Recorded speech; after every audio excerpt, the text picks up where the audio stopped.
A loud gurgle followed by a cascade of thick, white foam erupted from Mrs. Henderson's prized rose bushes, painting her perfectly manicured lawn in an ever-growing mountain of iridescent bubbles. The suds, smelling faintly of lavender and something vaguely industrial, spread with alarming speed, engulfing her gnome collection and creeping towards her front porch. It was payback, pure and simple, for the soap she had unceremoniously dumped in my pool just yesterday. A wicked grin stretched across my face as I watched the foamy tide advance, knowing full well that somewhere inside, Karen Henderson was about to have a very, very bad day. How had it all come to this, you ask? What led to such a bubbly, sudsy declaration of war? It all started innocently enough, or as innocent as things can be when you live in a neighborhood governed by the iron fist of an HOA, particularly with Mrs. Henderson on the board. My name is Alex, and I had recently moved into this lovely little community with my golden retriever, Buster. The house was a dream, complete with a sparkling blue swimming pool, which was a huge draw for me, especially with the sweltering summer heat in full swing. I envisioned endless days of lounging by the water, Buster splashing happily at the shallow end, and perhaps some friendly poolside barbecues with my new neighbors. The first few weeks were blissful. I unpacked boxes, explored the local parks with Buster, and even managed to introduce myself to a few of the folks living nearby. Everyone seemed friendly, waving as I walked by, and a couple of families even brought over welcome cookies. It felt like a fresh start, a genuinely warm place to call home after years of apartment living. One sunny afternoon, I was out by the pool, trying to assemble a new float. The directions were, predictably, a nightmare, and I was wrestling with an inflatable flamingo that seemed determined to remain deflated. Buster, ever the helpful companion, was supervising from the shade of a large umbrella, occasionally letting out a soft sigh of contentment. Just as I finally got a stubborn valve to click into place, a shadow fell over me. "Good afternoon, Alex," a voice chirped, a little too brightly. I looked up to see Mrs. Henderson standing at the edge of my patio, a clipboard clutched in one hand, her lips pursed into what she probably thought was a pleasant smile but came off more like a thinly veiled grimace. Her hair was perfectly coiffed, not a strand out of place, and her floral dress was impeccably ironed. She looked as if she had just stepped out of a catalogue, utterly unaffected by the humid weather. "Oh, hi, Mrs. Henderson," I replied, trying to sound more enthusiastic than I felt. I had heard whispers about her, mostly from the friendly couple across the street, Sarah and David, who had subtly warned me about HOA Karen, as they affectionately, and a little fearfully, called her. "Is everything all right?" "Everything is perfectly all right, thank you," she said, her eyes scanning my pool area with an almost surgical precision. "I was just doing my routine walk-through of the neighborhood, ensuring all properties are adhering to the community guidelines." Her gaze lingered on Buster, who had, at that moment, decided to roll onto his back, exposing his belly for a rub. She raised a perfectly sculpted eyebrow. "I do hope that dog isn't shedding excessively near the water, Alex. We have strict rules about pet hair in common areas, and while your pool is private, maintaining cleanliness standards across the board is paramount for property values." I blinked. "Buster's a golden retriever, Mrs. Henderson. He sheds, yes, but he doesn't actually go in the pool unless I'm supervising, and even then, I make sure to brush him first." I gestured to the large, unopened dog brush still sitting on a nearby table. She merely hummed, making a small note on her clipboard. "Very good. Just a friendly reminder.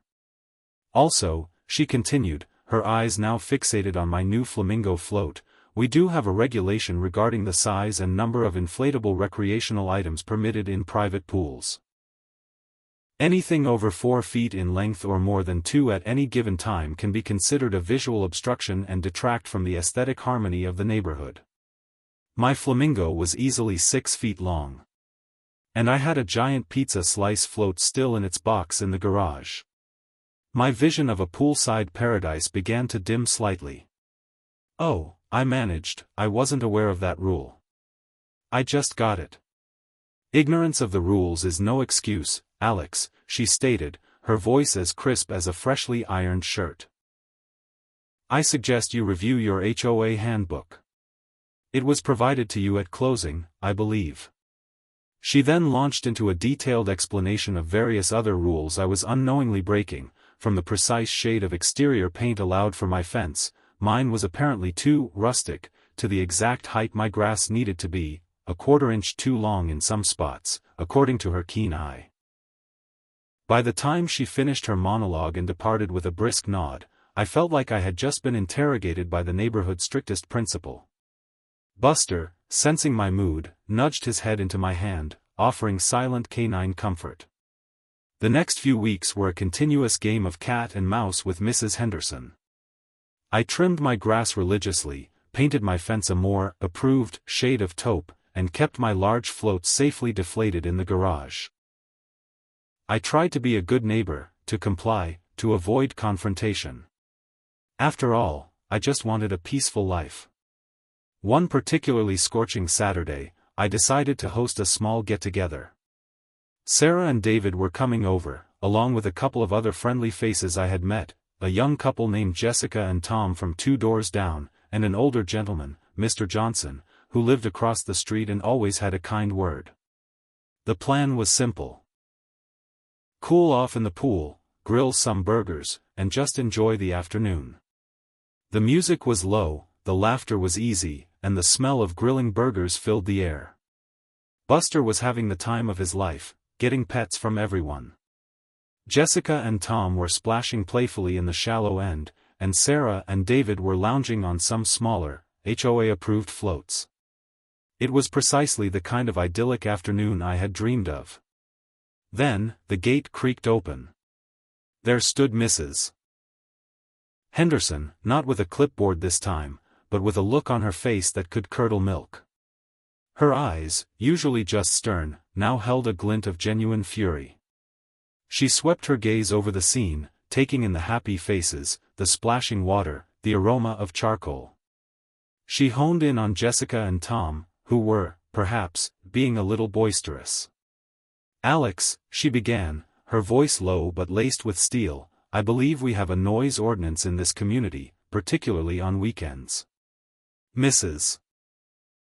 Henderson, I replied, trying to keep my voice even, the music is barely audible, and we're just having a quiet gathering. It's not even 5 o'clock. Quiet gathering, she scoffed, her gaze now fixed on the barely bubbling hot tub attached to the pool. It sounds like a public swimming bath. And I must remind you about the strict limitations on guest numbers for private amenities. More than 4 non-resident individuals constitutes an event requiring prior HOA approval. Sarah stepped forward, her usual cheerful demeanor replaced by a look of annoyance. Come on, Karen, it's just a few friends. We're not throwing a rave. Mrs. Henderson's eyes narrowed. I suggest you all disperse before I am forced to take more formal action.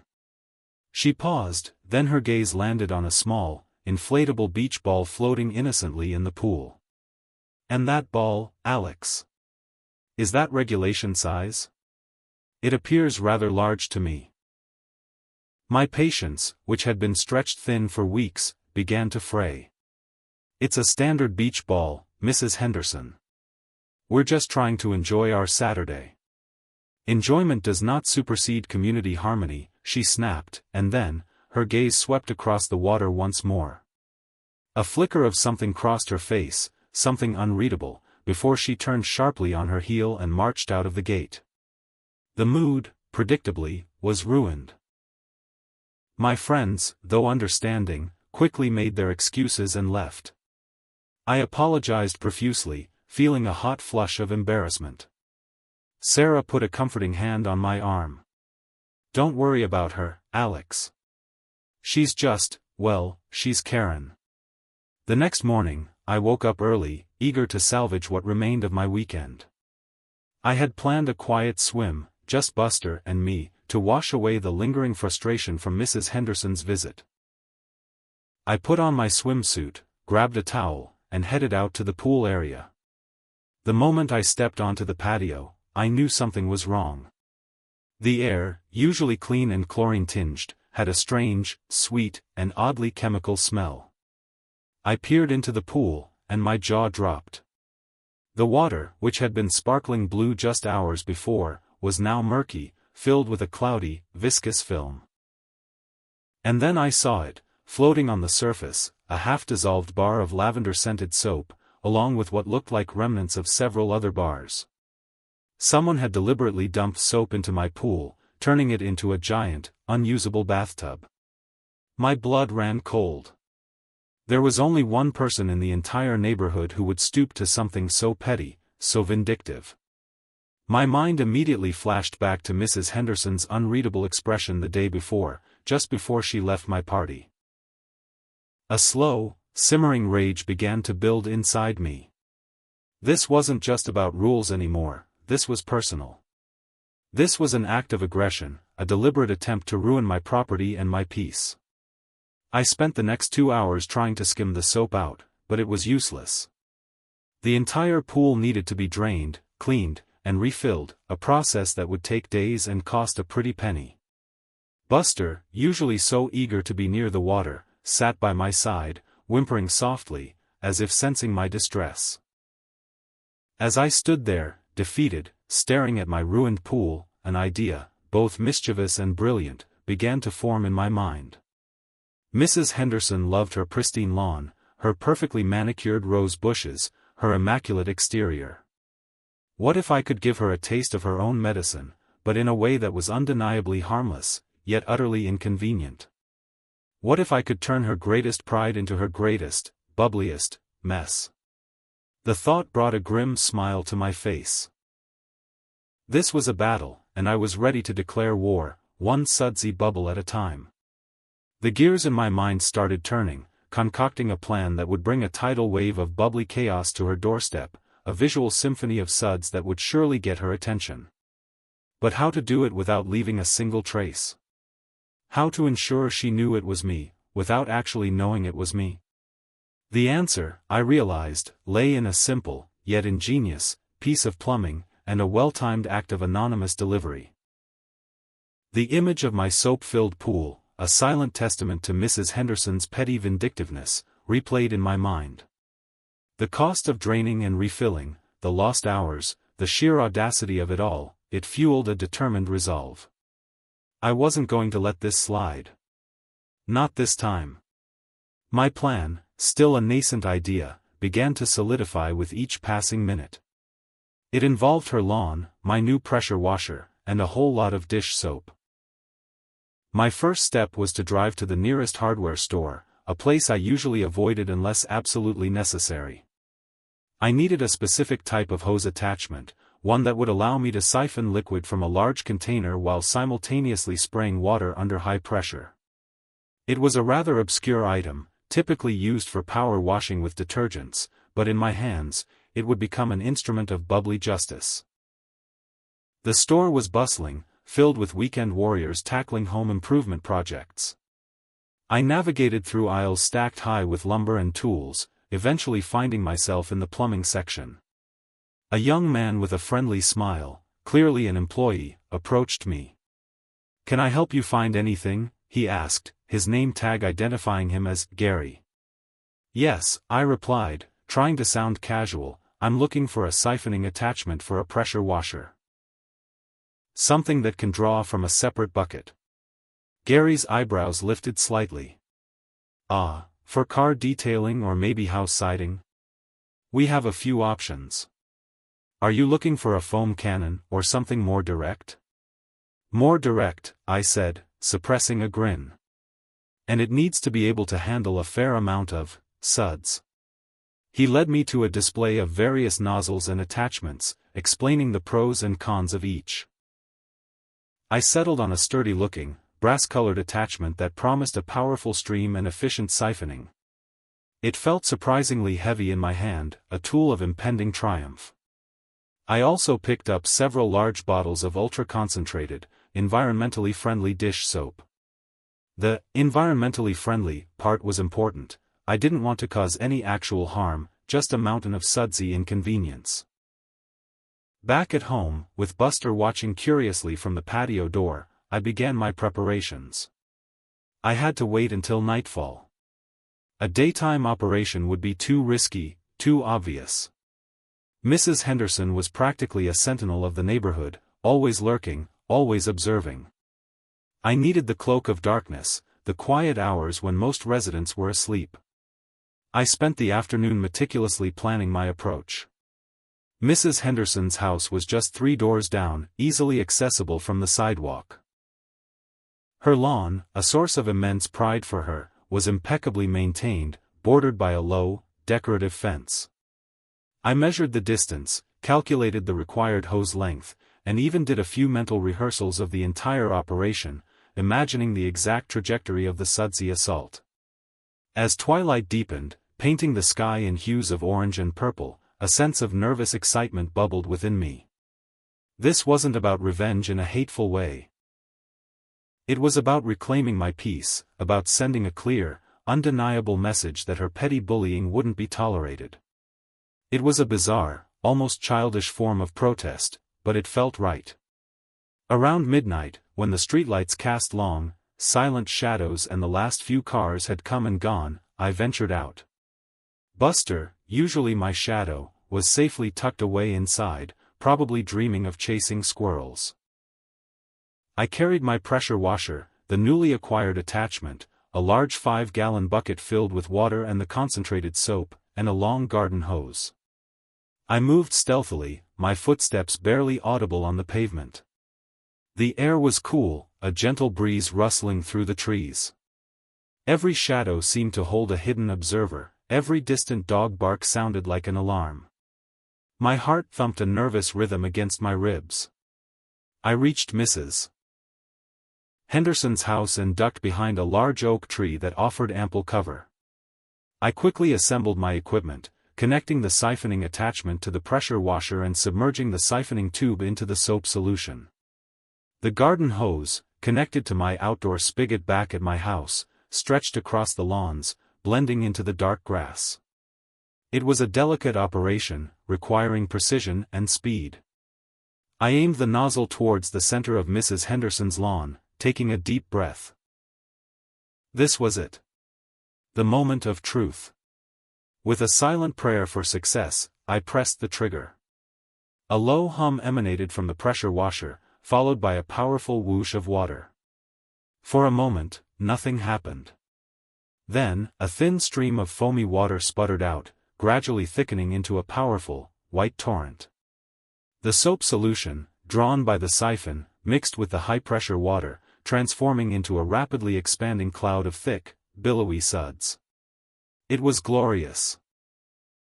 The bubbles erupted from the nozzle, cascading onto Mrs. Henderson's perfectly manicured lawn like a sudden, unexpected snowstorm. The rose bushes, her pride and joy, quickly disappeared beneath a growing mound of white foam. The gnomes, those stoic guardians of her garden, were swallowed whole by the sudsy avalanche. The faint scent of lavender, now mixed with a strong, clean soap smell, permeated the night air. I moved the nozzle slowly, painting the lawn with a thick, even layer of bubbles. The sheer volume of foam was astounding. It wasn't just a light dusting, it was a genuine, legitimate flood of suds. The streetlights caught the iridescent sheen of the bubbles, making them shimmer with otherworldly colors. It was a silent, frothy explosion, a testament to the power of concentrated soap and a well-aimed pressure washer. A giggle escaped me, quickly stifled. The absurdity of the situation, the sheer audaciousness of my actions, was exhilarating. I was an agent of bubbly chaos, a purveyor of sudsy justice. The thought of Mrs. Henderson waking up to this masterpiece of foam filled me with a giddy sense of satisfaction. This wasn't just payback, it was art. I continued my bubbly assault for a solid 10 minutes, ensuring every inch of her front lawn was thoroughly coated. The foam reached knee-height in some areas, resembling a winter wonderland in the middle of summer. I even managed to get some strategically placed suds on her welcome mat, a frothy greeting for her morning walk-through. As I worked, a movement at the corner of my eye made my heart lurch. A light flickered on in the house across the street, Mr. Johnson's house. Had he seen me? Was he an early riser? My movements became even more swift, my focus intense. I finished up, carefully reeling in my hose, ensuring no trace of my presence remained. I wiped down the pressure washer, making sure there were no suds clinging to it, and packed everything away. I crept back to my house, heart still pounding, a mixture of adrenaline and triumph coursing through me. I successfully executed my plan. The bubbly revenge was complete. I slipped back inside, Buster greeting me with a happy wag of his tail, oblivious to the sudsy spectacle I had just orchestrated. I peered out my front window, looking towards Mrs. Henderson's house. In the faint glow of the streetlights, I could just make out the glimmer of the massive foam pile, silently growing, waiting for the morning sun to reveal its full, magnificent glory.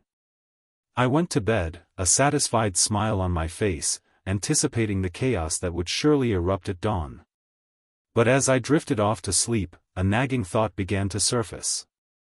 What if Mrs. Henderson wasn't the only one affected by this? What if my carefully orchestrated act of revenge had unintended consequences, drawing unwanted attention from other, less predictable sources? And what if, just what if, someone had seen me, after all? The flickering light at Mr. Johnson's house replayed in my mind. The morning would undoubtedly bring a reckoning, but what form would it take? And how would Mrs. Henderson react to her perfectly manicured world being transformed into a giant, fragrant bubble bath? The suspense of what the morning would reveal was almost unbearable. The first rays of dawn brought not just sunlight but also a subtle shift in the air, a faint, sweet aroma that drifted through open windows across the street. I lay in bed, feigning sleep but acutely aware of the time, my ears straining for any sounds from Mrs. Henderson's house. Buster, usually up with the sun, was still curled at the foot of the bed, unusually quiet. It was the calm before the storm, and my anticipation was almost unbearable. Suddenly, a piercing shriek shattered the morning stillness. It was unmistakably Mrs. Henderson. The sound, a mix of outrage and pure disbelief, echoed through the quiet neighborhood. A triumphant smile touched my lips. She had seen it. The bubbly masterpiece, my sudsy revenge, had been discovered. I crept out of bed and tiptoed to my front window, peeking through a gap in the blinds.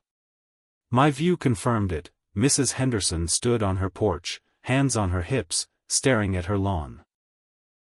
Her impeccably coiffed hair was slightly disheveled, and her face, even from this distance, was a mask of utter horror. The bubbles, glistening in the morning sun, formed a towering, shimmering landscape. They had expanded overnight, now reaching almost to her porch steps, a frothy, undulating sea of white and iridescent hues. Her prize-winning rose bushes were completely submerged, only the tips of a few hardy thorns poking through the foam. Her gnomes were nowhere to be seen. She stomped down her steps, carefully navigating the edge of the suds, and began to prod the foam with her foot, as if expecting it to magically disappear. It didn't. Instead, more bubbles seemed to rise, as if mocking her. She threw her hands up in exasperation, her voice, though muffled by the closed window, clearly expressing extreme frustration. Then, her eyes, wide and furious, swept across the street. For a terrifying moment, I thought she was looking directly at my window. I ducked back, heart pounding, convinced she had somehow seen me, known it was my doing. But when I peeked again, she was already pacing, muttering to herself, pulling out her phone. No doubt calling the HOA, or perhaps even the police, though what she would report, "My lawn is too clean," was beyond me. Soon, other neighbors started to emerge, drawn by the commotion or simply starting their day. Sarah and David were the first, stepping onto their porch, mugs in hand. Their eyes widened, then Sarah clapped a hand over her mouth, muffling a giggle. David openly guffawed, pointing at Mrs. Henderson's frothy lawn. They quickly retreated indoors, no doubt to enjoy the spectacle from a safer vantage point. Mr. Johnson, the older gentleman from across the street, emerged shortly after, his face a picture of mild amusement. He walked slowly to his mailbox, collected his newspaper, and then paused, openly staring at the bubbly scene. He even chuckled softly, a sound that carried across the street. Had he seen me last night? His calm demeanor didn't suggest any immediate alarm or accusation. Perhaps he was just enjoying the show, like everyone else. The day progressed with Mrs. Henderson in a state of escalating frenzy. She tried hosing down the bubbles, but that only made them spread further, creating larger, even more resilient mounds of foam. The water, mixed with the concentrated soap, turned into an endless supply of suds. It was a losing battle, and she was clearly losing her mind. She called various companies, no doubt looking for someone to debubble her lawn, but I imagine most services weren't equipped for a sud tsunami. The neighborhood was abuzz. Whispers and knowing glances were exchanged. Kids from down the street rode their bikes past her house, slowing down to gawk, some even pointing and giggling. Mrs. Henderson, usually so composed and in control, was now a public spectacle, trapped in a bubbly nightmare of her own making. The irony was not lost on me. By midday, she had given up trying to remove the bubbles herself. She sat on her porch swing, a picture of defeated indignation, watching the foam slowly, majestically, begin to dissipate under the relentless sun. The process was agonizingly slow, and her lawn would likely be covered for days. The next few days were unusually quiet on the HOA front. Mrs. Henderson seemed to have retreated, perhaps too embarrassed to face her neighbors after her humiliating ordeal. No letters appeared in my mailbox about my grass length or the color of my mailbox. It was a welcome reprieve. My pool had been drained and refilled, sparkling blue once more, and Buster was happily splashing in the shallow end, oblivious to the recent soap-filled drama. The air felt lighter, almost celebratory. Neighbors who had previously seemed reserved now offered friendly smiles and knowing winks. Sarah and David even brought over a batch of freshly baked cookies, a silent acknowledgement of the bubble incident. "Things have been so peaceful lately," Sarah whispered conspiratorially as she handed me the plate. "It's almost as if someone put a leash on the dragon." I just smiled, taking a cookie. Dragons need their beauty rest sometimes, I guess. But the peace, I knew, wouldn't last forever. Mrs. Henderson was not one to forgive or forget. This was merely a temporary ceasefire. Her humiliation, while satisfying, would undoubtedly fuel a deeper, more insidious form of retaliation. I had poked the bear, or rather, soaked the Karen, and she would undoubtedly be planning her next move. The question wasn't if, but when, and what form her revenge would take. A few evenings later, as I was enjoying a quiet dinner on my patio, Buster dozing at my feet, I heard a faint, persistent scratching sound coming from my front door. It wasn't Buster. I went to investigate, opening the door cautiously. There, on my welcome mat, was a small, neatly folded note. It wasn't in an envelope, just a single piece of paper, folded in half. My heart gave a little thump. I picked it up, unfolded it, and read the meticulously penned words. "You may think you've won, Alex. But every action has consequences. And some consequences are far more inconvenient than a few bubbles. Consider this your final warning. The HOA will be watching. Very, very closely. And so will I." There was no signature, but I knew exactly who it was from. Mrs. Henderson. The message was clear, chilling in its quiet threat. This wasn't just a promise of stricter rule enforcement, it felt more personal, more ominous. The final warning implied a breaking point, a line crossed. What did she mean by more inconvenient? My mind raced, trying to anticipate her next move. Would it be a new, absurd rule tailored just for me? A barrage of fines? Or something far more devious? As I stood there, holding the note, a sudden, acrid smell wafted in through the open door. It wasn't the sweet, clean scent of lavender soap. This was something metallic, sharp, and distinctly unpleasant. My eyes darted around, trying to pinpoint the source. It seemed to be coming from the direction of my garage. A knot of unease tightened in my stomach. This felt different. More serious. The silence of the night suddenly felt heavy with unspoken threats. I knew, with a certainty that chilled me to the bone, that the game had just escalated. What was that smell? And what had Mrs. Henderson done now? My peaceful reprieve was over, and a new, more dangerous phase of this HOA war had just begun. The acrid, metallic smell intensified, pulling me away from the chilling note and towards the source of the growing dread. It was definitely coming from the garage. My heart pounded a frantic rhythm against my ribs as I cautiously approached the door leading from the house into the garage. A bead of sweat trickled down my temple, despite the cool evening air. This wasn't just petty soap revenge anymore, this felt far more sinister. I pushed open the door, and the metallic stench hit me with full force, making my eyes water. It was the unmistakable smell of gasoline. My gaze swept across the garage, landing on my prized possession, my bright red vintage convertible. It was my baby, painstakingly restored over years, a symbol of freedom and joy. Now, however, it sat in a sickening puddle. A dark, oily sheen reflected the dim overhead light, spreading from beneath the car. Someone had poured gasoline all over my garage floor, directly beneath my classic car. My breath hitched. This wasn't just inconvenient, this was dangerous. A single spark, a stray electrical wire, and my entire home could go up in flames. This wasn't Mrs. Henderson's typical rulebook harassment, this was an escalation into something far more menacing. The note, clutched in my hand, suddenly felt heavier, its implied threat now terrifyingly real. I rushed forward, my mind racing.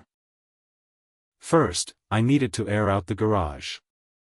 I flung open the main garage door and the side door, letting the cool night air rush in, hoping to dissipate the fumes. Then, I grabbed a bag of absorbent material I kept for oil spills and began to sprinkle it generously over the growing gasoline puddle, trying to contain it. My hands trembled as I worked, the smell clinging to my clothes, filling my nostrils. Who would do this? Mrs. Henderson immediately sprang to mind, of course. She was the obvious culprit. The note, the immediate escalation after the bubble incident, it all pointed to her. But even for her, this felt like a massive leap. Dumping soap was one thing, creating a fire hazard was another entirely. Was she truly capable of something so reckless, so malicious? Or was there someone else? The thought sent a shiver down my spine. As I worked frantically to absorb the gasoline, my thoughts raced back to the final warning note. Some consequences are far more inconvenient than a few bubbles. Gasoline was certainly inconvenient, terrifyingly so. And the phrase, "the HOA will be watching," suddenly took on a chilling double meaning. Were they watching my house, or was someone within the HOA watching me, plotting against me? I spent an hour meticulously cleaning up the spill, scrubbing the concrete floor until the last vestiges of the gasoline odor faded. I then left the garage doors open for good measure, just to be absolutely safe. By the time I was done, I was exhausted, my nerves frayed. Buster greeted me at the door, sensing my distress, licking my hand reassuringly. I didn't sleep much that night. Every creak of the house, every rustle outside, sent my heart racing. I kept replaying the events of the last few days, trying to find a clue, a motive beyond simple HOA power trips. Was there something I had missed? Someone else I had unknowingly offended? The next morning, I called the police, explaining the situation as calmly as I could. I omitted the part about the bubble revenge, of course. I just reported finding gasoline poured in my garage and the anonymous note. The officer, a kind but weary man named Officer Miller, listened patiently, took notes, and assured me they would investigate. He advised me to install security cameras, which I immediately resolved to do. Later that day, feeling the need for some normalcy, I went for a walk with Buster. I deliberately walked past Mrs. Henderson's house. Her lawn, though still damp, was finally clear of the last stubborn bubbles, though the grass looked a little flattened and dull. She was nowhere in sight. The neighborhood seemed unusually quiet, a tense calm after the bubbly storm. As I rounded the corner, I saw Mr. Johnson tending to his rose garden, a peaceful picture of domesticity. He looked up, offered a small, gentle smile, and waved. I waved back, a new wave of suspicion washing over me. He had been awake that night, hadn't he? Had he seen something? Was his casual demeanor a carefully constructed facade? I walked over to his fence. "Beautiful roses, Mr. Johnson," I said, trying to sound natural. "Thank you, Alex," he replied, his eyes twinkling. "They're a labor of love. You know, I heard about that little incident with your pool. And then Mrs. Henderson's lawn. Quite a spectacle, wasn't it?" My stomach did a flip. He knew. Oh, the pool. Yes, it was quite annoying. Had to drain the whole thing. I tried to steer the conversation away from the bubbles. "Things have been a bit strange around here lately." He nodded slowly, pruning a dead head from a rose. "Indeed. There's a lot of undercurrents in this neighborhood, Alex. More than you might realize." He paused, then looked at me, his gaze surprisingly direct. "Some people don't like change. And some people go to great lengths to preserve what they see as order, even if it means disrupting peace for others." His words hung in the air, ambiguous yet pointed. Was he referring to Mrs. Henderson? Or was he hinting at something else, something deeper? My mind raced, trying to interpret his meaning. "What do you mean, Mr. Johnson?" I pressed. He just smiled enigmatically. "Just that sometimes, the quietest ones are the ones you need to watch closest. And sometimes, what seems like a simple squabble is part of a much bigger game." He then turned back to his roses, effectively ending the conversation. His words left me even more unsettled. Was he warning me? Or was he subtly revealing something about himself? The gasoline incident felt like a direct threat, a leap from petty annoyance to outright malice. But if it wasn't Mrs. Henderson, who else in this seemingly perfect neighborhood held such a grudge? The idea that there was a deeper, hidden conflict at play, perhaps even an unseen puppet master pulling the strings, began to take root in my mind. The immediate threat of the gasoline was contained, but the mystery of who had poured it, and what their ultimate goal was, remained, casting a long, dark shadow over my once peaceful new home. And as I walked away from Mr. Johnson's house, a new, chilling thought emerged. What if the final warning wasn't just a threat of future action, but a prelude to something already in motion, something far more personal and damaging than I could possibly imagine? My sense of safety, once taken for granted, was now completely shattered. The unsettling conversation with Mr. Johnson gnawed at me. His cryptic words, hinting at undercurrents and bigger games, lingered in my mind like a discordant note. The gasoline incident had been a terrifying wake-up call, but it also propelled me into action. I had to protect myself and Buster. My first priority was security cameras. I spent hours researching, comparing models, and reading reviews. I wasn't just looking for basic surveillance. I wanted something robust, with night vision, motion detection, and cloud storage. I needed evidence if anything else happened. The idea of installing cameras felt strange, a stark contrast to the carefree life I had envisioned when I moved into this seemingly idyllic neighborhood. But the threat was real, and I couldn't afford to be naive. The installation was surprisingly straightforward, though it took me a full day. I placed cameras strategically. One overlooking the front yard and driveway, another covering the garage entrance, and a third pointed at the backyard and pool area. Each camera was connected to a central hub that fed directly to my phone.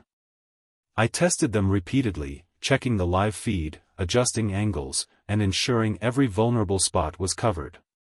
Buster watched my efforts with an air of dignified supervision, occasionally nudging a tool with his nose as if offering assistance. While I was setting up the cameras, I found myself constantly scanning the surroundings.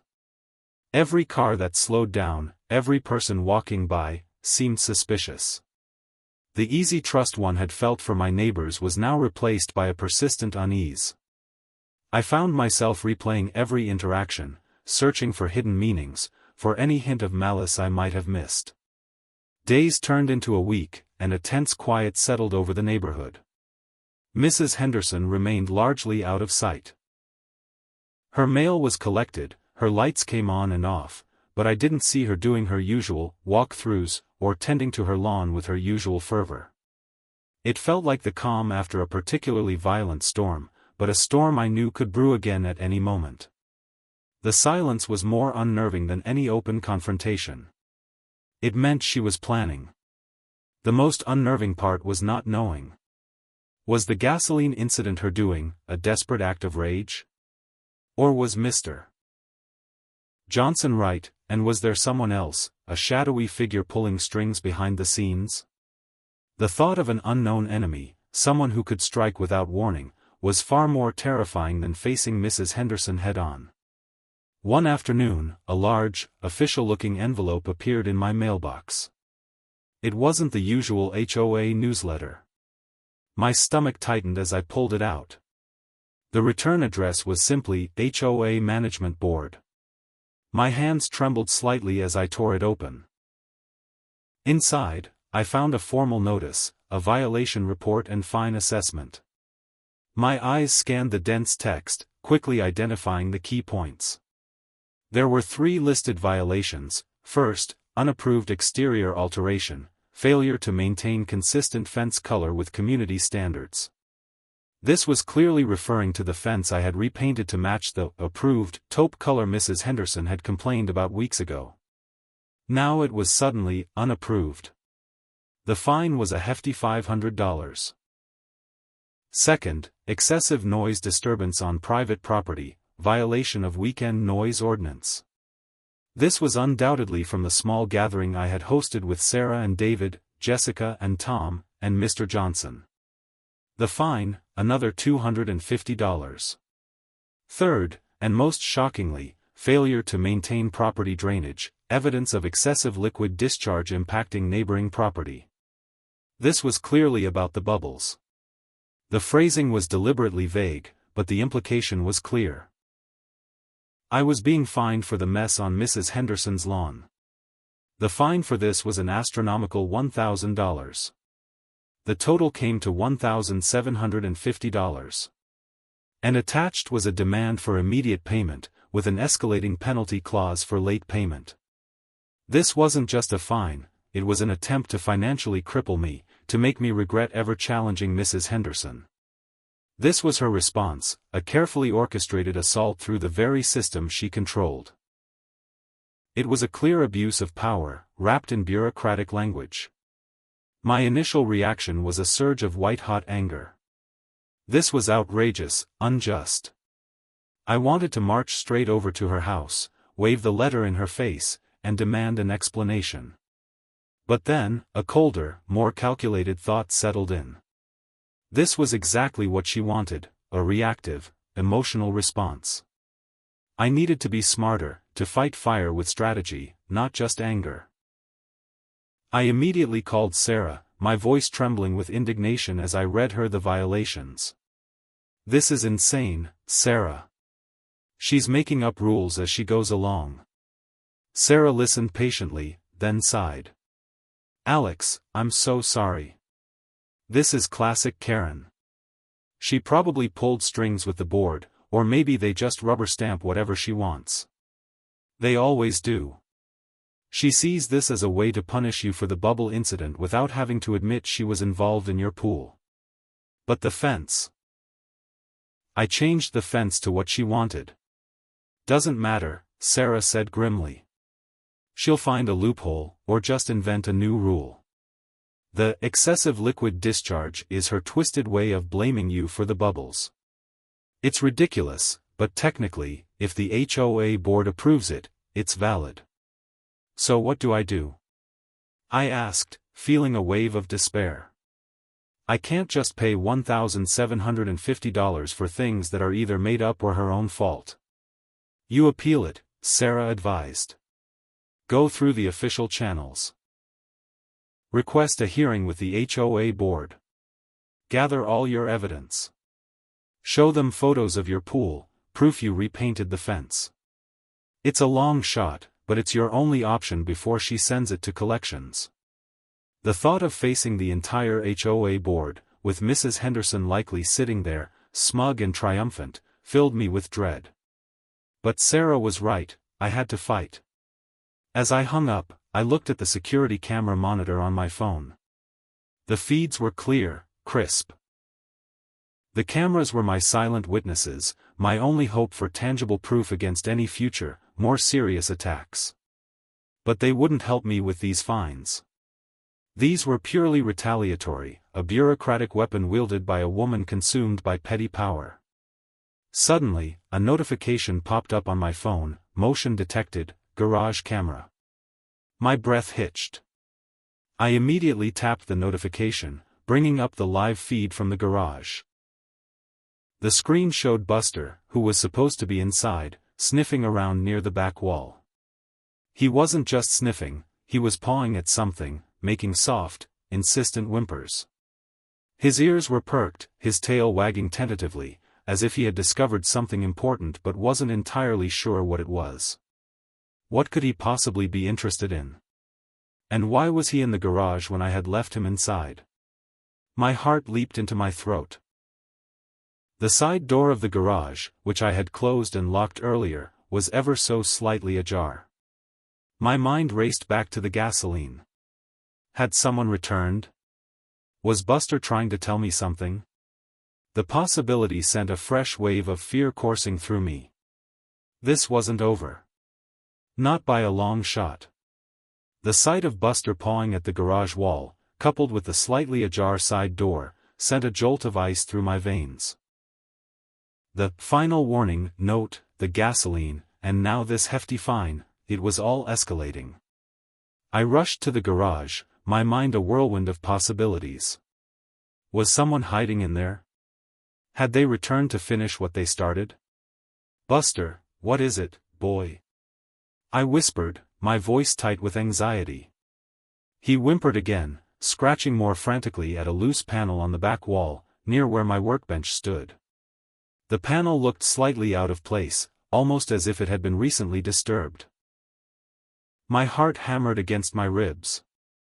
I approached cautiously, my eyes scanning for any sign of an intruder. Nothing. Just Buster, insistent and focused. I knelt down, trying to see what had captured his attention. His nose was pressed against a tiny gap in the wall, and he let out a low growl, a sound I rarely heard from my usually gentle dog. With a deep breath, I pried at the loose panel. It came away with a soft creak, revealing a dark, cramped space behind the wall. It was a small void, an access point to the other side, which bordered the neighbor's property. And tucked within that void, hidden from casual view, was a small, sealed plastic bag. My hands trembled as I reached in and pulled it out. It was a zip-top bag, the kind you'd use for food storage, but this contained something far more unsettling. Inside, carefully wrapped in tissue paper, was a small, crudely fashioned voodoo doll. It was made of twine and scraps of dark fabric, with two large, menacing buttons for eyes. Pinned to its chest was a tiny, folded piece of paper. My blood ran cold. This wasn't just petty revenge, this was dark, twisted, personal. This wasn't Mrs. Henderson's style of bureaucratic warfare. This was something else entirely, something far more sinister and unsettling. The doll felt cold in my hands, despite the warmth of the garage. I unfolded the tiny paper. Scrawled in shaky, almost childish handwriting, were 3 words, get out now." A chill permeated the garage, colder than any air conditioning. This was not the work of Mrs. Henderson. This was something far more unhinged, more dangerous. The voodoo doll, the "get out now" message, it spoke of an obsession, a deep-seated malice that transcended HOA disputes. My mind immediately flashed back to Mr. Johnson's cryptic warnings about undercurrents and the quietest ones. Just as I stood there, reeling from the discovery, my phone vibrated in my pocket. It was a new notification from the garage camera, motion detected. I quickly pulled it out, my fingers fumbling. The live feed popped up, showing the back of the garage, and a figure, a shadowy form, quickly receding from the side door that Buster had been sniffing. The figure was cloaked in a dark hoodie, making them impossible to identify, but their swift, furtive movements spoke volumes. They were carrying something small, something that glinted faintly in their hand. My eyes darted back to the loosened panel, then to the slightly ajar side door. Someone had been there. Someone had placed the doll. And someone had just left. The realization hit me like a physical blow. The gasoline, the voodoo doll, it was all connected, and it wasn't Mrs. Henderson. I rushed out of the garage, looking up and down the street. Nothing. The street was quiet, bathed in the soft glow of the streetlights. But I knew. I knew someone had been there. The next few days were a blur of fear and paranoia. I reviewed the camera footage repeatedly, but the hooded figure remained unidentifiable. They were too quick, too obscured. The incident was reported to Officer Miller, who assured me they would step up patrols, but he admitted it was a tough case without clear identification. The police could do little with an anonymous voodoo doll and a vague threat. The HOA fine, however, remained a tangible threat. I meticulously prepared my appeal, gathering every shred of evidence, timestamps from my own doorbell camera proving my fence color change, photos of my sparkling clean pool before the soap incident, and even a screenshot of the date I received the notice, implying the violations were retaliatory. I typed up a detailed, logical argument, citing specific clauses from the HOA handbook. I was ready to face the board. The HOA board meeting was set for a Tuesday evening. I walked in, clutching my documents, my heart pounding.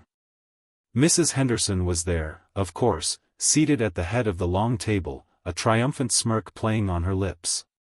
She looked particularly smug, as if she knew something I didn't. Her eyes met mine, cold and calculating. Other board members were present, mostly older residents, their faces stoic and unreadable. I presented my case calmly, logically, laying out the inconsistencies and the blatant unfairness of the fines. I showed my photos, referenced the handbook. I even hinted at harassment, though I carefully avoided directly mentioning the gasoline or the voodoo doll, as those were police matters, not HOA business. Mrs. Henderson listened, her smirk unwavering. When it was her turn, she simply waved a dismissive hand. Mr. Peterson is clearly attempting to deflect from his repeated infractions. His fence was painted without proper application for color approval. His gathering was indeed disruptive, several neighbors complained. And as for the liquid discharge, the overwhelming evidence of soap-like residue on Mrs. Henderson's lawn speaks for itself. We uphold our standards for the benefit of the entire community. She had obviously coached the other board members. They nodded in agreement, their faces impassive. It was clear I wasn't going to get a fair hearing. They were a unified front, already decided. Just as the board president was about to announce their decision, the meeting room door creaked open. A figure stepped in. It was Mr. Johnson. My eyes widened. What was he doing here? He walked slowly to an empty chair at the end of the table, his usual gentle smile replaced by a somber expression. Mrs. Henderson frowned, clearly annoyed by his unexpected presence. Mr. Johnson, the board president said, a note of surprise in his voice. We weren't expecting you. I apologize for the intrusion, Mr. Johnson said, his voice surprisingly firm and clear. "But I believe I have some information pertinent to the current discussion regarding Mr. Peterson's alleged violations, particularly the liquid discharge and the broader issue of community harmony." Mrs. Henderson bristled. "This is highly irregular, Mr. Johnson. You are not a board member." "No," he agreed, his eyes fixed on Mrs. Henderson, "but I am a concerned resident. And I have something to show the board." He reached into his briefcase and pulled out a large, transparent plastic bag. Inside, nestled amongst some old newspaper, were several empty, very large, industrial-sized containers of liquid laundry detergent. And on each container, clearly visible, was a label, "Lavender Fresh Scent." A collective gasp went around the table. Mrs. Henderson's face went white, the smirk instantly vanishing, replaced by pure, unadulterated shock. "These," Mr. Johnson said, his voice steady, "were found in Mrs. Henderson's recycling bin this morning. I believe the brand and scent matched the residue found in Mr. Peterson's pool, and subsequently, the foam on Mrs. Henderson's lawn." He paused, letting the implications sink in. "It seems the excessive liquid discharge originated not from Mr. Peterson's property, but from Mrs. Henderson's, albeit by her own hand." Then, he turned to me. "And Alex," he said, his voice softening, "I believe you mentioned a new, specific shade of taupe for your fence?" He pulled out a small swatch of paint from his pocket, "The exact color of my fence. I believe this is the paint sample Mrs. Henderson insisted upon, and it perfectly matches the standard community regulations. The claim that your fence is an unapproved alteration is baseless." The room erupted. The board members, previously so dismissive, now looked at Mrs. Henderson with a mixture of disbelief and anger. Her face was a mask of furious, mortified silence. She had been caught, red-handed, not just in her pettiness but in her deliberate attempt to frame me. Mr. Johnson then turned to the board president. "Furthermore, while Mr. Peterson's gathering may have been lively, it was hardly a public nuisance. However, I have personally observed repeated instances of other residents, specifically Mrs. Henderson, conducting unauthorized and unapproved inspections of private property, violating personal privacy and causing significant distress. This, I believe, is the true disruption to community harmony." He wasn't done. He then pulled out a folded printout. "And finally, I have here a series of screenshots from my own home security camera system, covering the street. They show a figure, dressed in dark clothing, approaching Mr. Peterson's garage late at night. While the figure's identity is obscured, the timing coincides with a rather disturbing incident involving a flammable substance and a threatening gift." He slid the printout across the table. "While I cannot definitively state who this individual is, I believe it is important context for the board to consider the pattern of harassment Mr. Peterson has endured." He didn't explicitly accuse Mrs. Henderson of the gasoline or the voodoo doll, but the implication was clear. Mrs. Henderson had not only tampered with my pool but was also likely responsible for the fines and possibly even the more dangerous incidents. His evidence was damning, laying bare her deceit and malicious intent. The board president, clearly flustered, slammed his gavel. "Order! Order! Mrs. Henderson, do you have any explanation for these discrepancies?" Mrs. Henderson, cornered and exposed, merely stammered, her face flushed with rage and shame. She had nothing. Her reign of terror was crumbling before her eyes. The board, now seeing the clear abuse of power and the evidence of her malicious actions, quickly moved to overturn all the fines. Not only that, but they immediately called for a special meeting to discuss Mrs. Henderson's position on the board, with several members openly calling for her removal. I looked at Mr. Johnson, who gave me a small, knowing smile. He had been watching. He had been gathering evidence. He was the quiet one, the one who saw the undercurrents. He had been my silent guardian angel, waiting for the perfect moment to strike. As the meeting dissolved into a chaotic flurry of accusations against Mrs. Henderson, I felt a profound sense of relief, but also a new awareness. The neighborhood wasn't just filled with petty grievances. It held hidden depths, quiet heroes, and perhaps, truly dangerous individuals. The HOA Karen had been exposed, her power dismantled, but the shadow of the voodoo doll and the gasoline incident still loomed. I had won this battle, but the war, against unseen forces and the dark side of human nature, was perhaps far from over. And as Mrs. Henderson glared at me with pure hatred, I knew she wouldn't forget this. The question remained. Even with her power gone, who else would emerge from the shadows to continue the bigger game Mr. Johnson had warned me about? And what would I do when they finally revealed themselves? My quiet life was irrevocably changed, transformed into a constant vigilance against the unknown.